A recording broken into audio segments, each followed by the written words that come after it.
बताओ का बात रहे।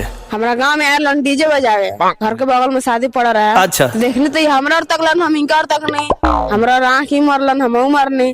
ओकरे बाद से नंबर लेनी, ओकरे बाद 3 दिन बाद कोई नहीं जान, चौथे दिन भाग के जलंधर में शादी रचा लेनी जान। अच्छा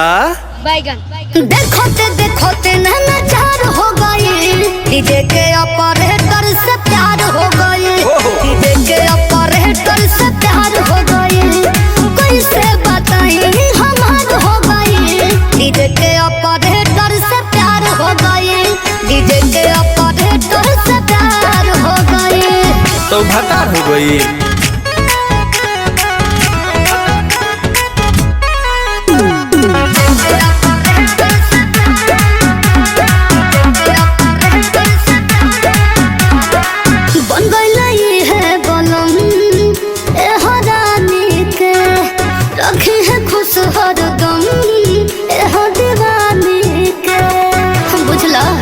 हाँ हो बुझाता। अरे प्यार वाला पैसा तू खेल कोइलो, हजारे दिन में 2 दिन लहेल कोइलो। अच्छा इनका में का देखलू कि तू आंख मार देलू? इनका में ये देखनी कान के बाली, हाँ। मुस्की देखनी, हाँ तो बस आंख मार देलू ना। हाँ आंख मार देनी। मुस्की पतिले लाचार हो गई, डीजे के ऑपरेटर से प्यार हो गई, डीजे के ऑपरेटर से प्यार हो गई, और इनका नाम हो सिंगार हो गई, डीजे के ऑपरेटर से प्यार हो गई, डीजे के ऑपरेटर से प्यार हो गई।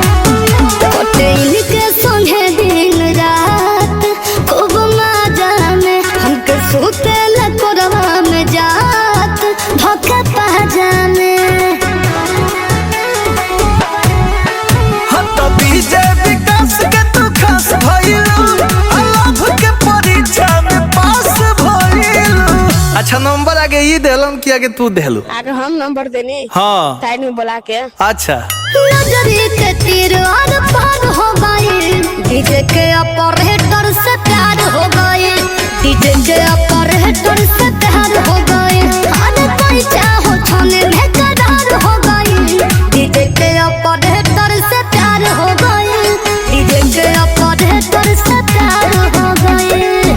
तो जा